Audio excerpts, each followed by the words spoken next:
ఈ లోకం శాశ్వతమైంది కాదు. ఇదిగో మనం ఒక వేరే లోకానికి వెళ్ళబోతున్నాం. ఆ లోకానికి వెళ్ళాలంటే మీ పాపాలు విడిచిపెట్టాలి, ప్రభువు నమ్మాలి అని ప్రకటించడమే కదా సువార్త.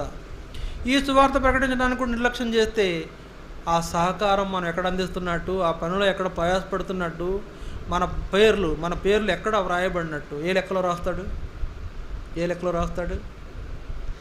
జీవగ్రంథంలో కాదు రాసేది పేర్లు. 2 గ్రంథాలు ఉంటాయంట అక్కడ ఆయన సముఖంలో. ఒక గ్రంథం ఏమో జీవగ్రంథం, ఒక గ్రంథంలో ఇంకో లిస్ట్ ఉంటుందంట. ఆ లిస్టు తీసేటప్పుడు ఇంకా నీ పేరు ఉందంటే ఇక అంతే సంగతులు. 2 గ్రంథములు ఆయన సముఖంలో ఉంటాయి. ఒక గ్రంథంలో నీ పేరు పరలోకానికి వెళ్ళడం కోసం రాయబడుతుంది, ఒక గ్రంథంలో నీ పేరు నిత్య నరకానికి తులసివేయబడటానికి రాయబడుతుంది. ఏ గ్రంథంలో నీ పేరు ఉంది? ఏ గ్రంథంలో నీ పేరు రాయబడటాన్ని నువ్వు కోరుతున్నావు?